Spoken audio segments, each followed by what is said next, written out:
Sometimes I wonder how many of us are carrying versions of ourselves that were never really us. Not because we chose them, but because they were handed to us, little by little.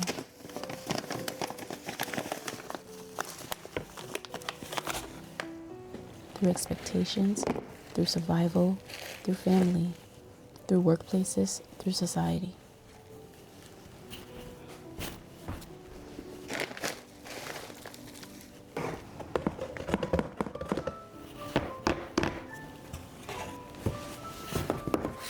Life after burnout has been a healing process for me. Not a dramatic transformation, not a sudden breakthrough, just a quiet return, a slow walk back home to myself.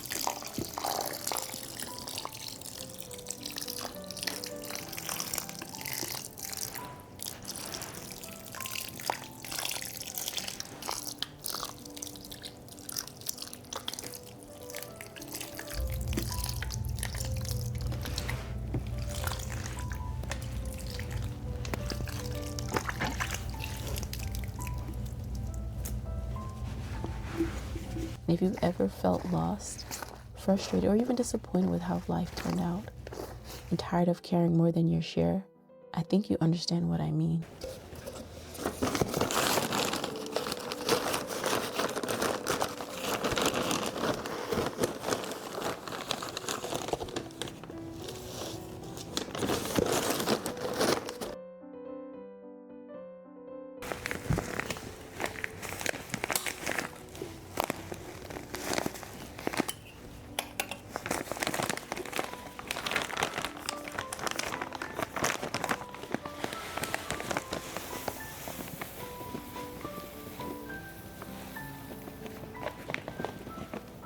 There was a time I believed exhaustion meant I was doing life correctly, even though deep down I knew it was not sustainable and I felt like death. I thought constantly pushing myself meant I was responsible. I thought being needed meant I mattered. I especially know how many Black women understand this language fluently, being strong, being dependable, holding everything together, showing up even when we're empty.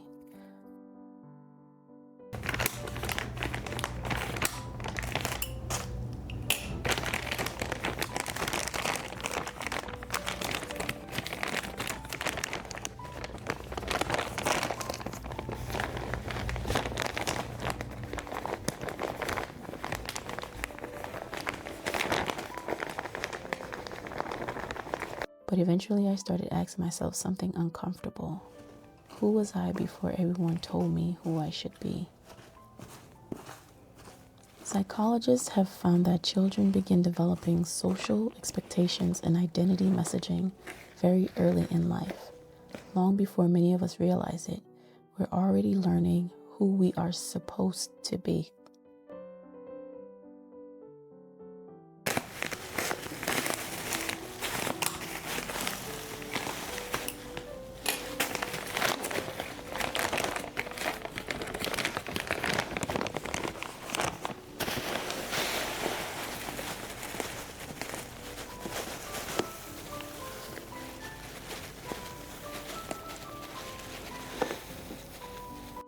So maybe that's why remembering yourself can feel difficult, because sometimes you've been performing for so long that performance starts feeling like personality.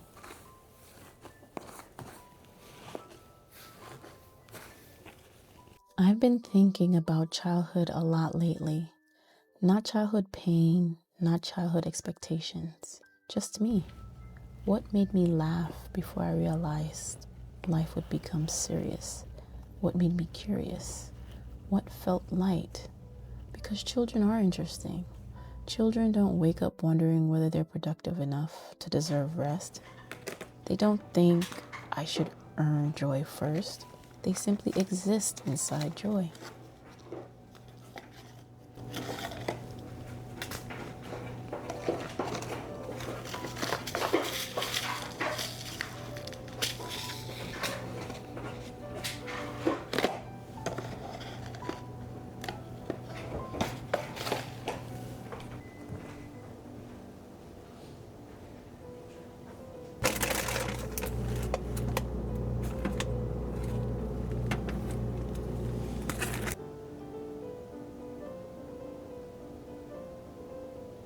Researchers have repeatedly found that chronic stress and burnout affect not only emotional health, but memory, concentration, sleep quality, and even the body's inflammatory responses.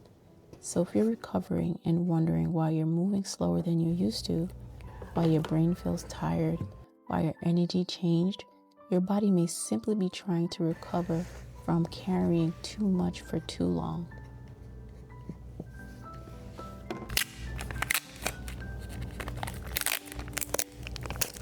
I think that's why I stopped being angry with myself, because I realized I wasn't lazy, never was. I wasn't failing, I wasn't broken, I was recovering. And recovery asks for things our culture does not celebrate: rest, stillness, boundaries, slower mornings, saying no.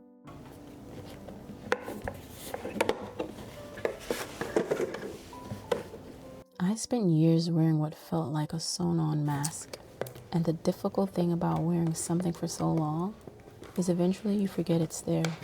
You think, this is me, this must be who I am, when really you're carrying layers that never belonged to you.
These tiny seeds remind me of that. They're small now, quiet, hidden, but hidden doesn't mean absent. The life inside of them still exists. It just needs the right environment. And maybe we're not so different.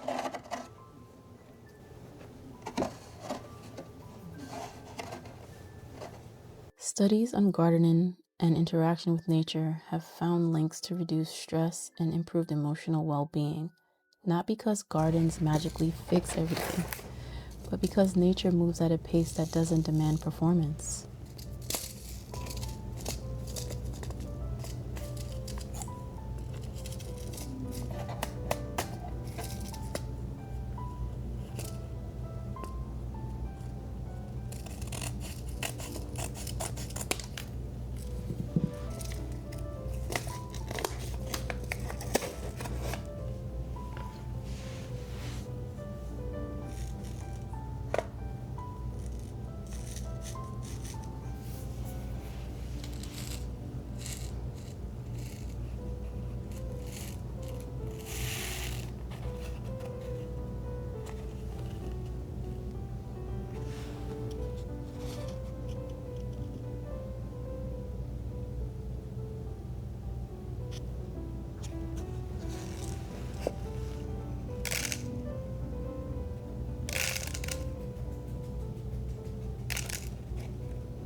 I used to think peace belonged to people with perfect lives, people with money, people with freedom, people who had everything figured out. But lately, I've been learning something different. Peace sometimes starts in very ordinary places, in washing dishes slowly, in planting seeds, in sitting beside a sleeping cat, in drinking tea while the world keeps rushing. And maybe that sounds small, but small things become lives.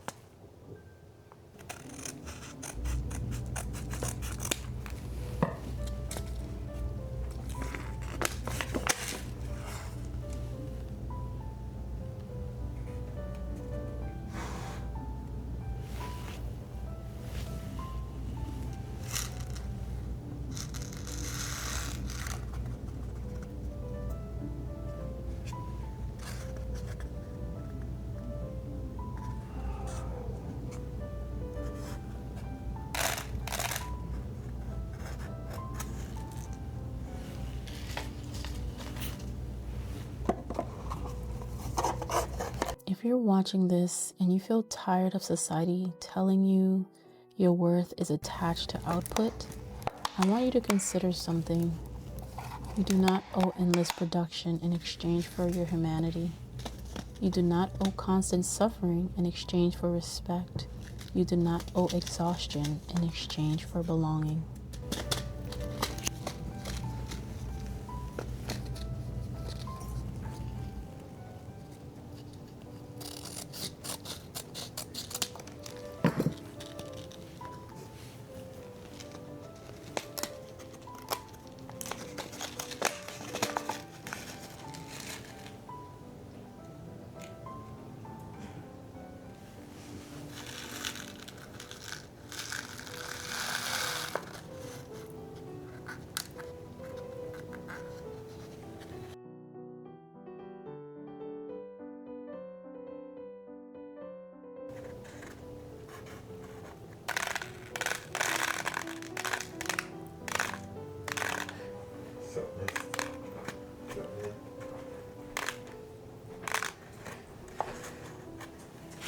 Maybe this week, spend 10 minutes doing something you loved before the world interrupted you. Draw badly, dance, garden, sit outside, read, color, watch clouds. Ask yourself, what felt like me before survival became my full-time job? And when guilt shows up, because sometimes it will, remember this. If you spent 90% of your life learning certain beliefs, healing probably won't happen in 90 days. So give yourself grace, a lot of grace.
In this next part, I am going to use plastic cups to plant the next sets that I have. These aren't going to go outside.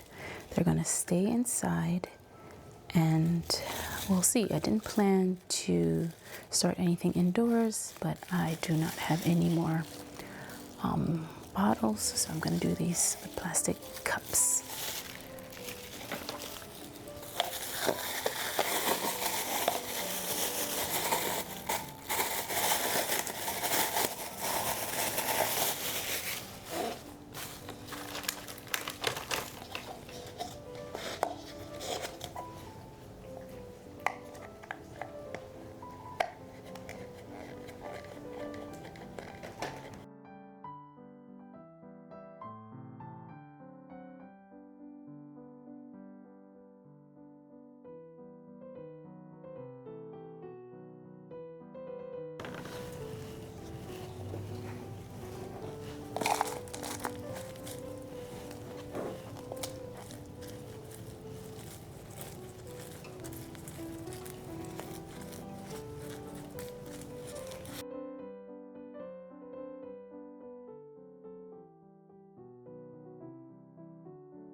And look at this little one over here. They never ask if they've done enough to deserve a nap. They don't apologize for resting. They don't explain their softness. Now I'm going to create Ziplock bag mini greenhouses. I'm going to wet these paper towels with a water and peroxide solution. Place the seeds on here, spray them again, place them in the bag, blow in the bag, close the bag as quickly as I can, and that's going to be my mini greenhouse. So let's label these Ziploc bags and get started.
I think healing looks a little like watering seeds. You don't pour everything at once. You come back again and again and again. And you trust what you cannot yet see. I am no longer committed to expectations that were never aligned with who I truly am. I am committed to happiness, to peace, to softness, to things that feel light. If it causes unnecessary pain, I'm not interested. If it pulls me away from myself, I'm not interested. I'm learning that peace wasn't reserved for a select few. It wasn't hidden behind status or perfection. It wasn't waiting in slower moments all along. And if you are rebuilding yourself after burnout, if you're returning to yourself quietly, if you're learning how to live instead of merely surviving, I hope you remember this. You are not starting from nothing. You are returning to someone.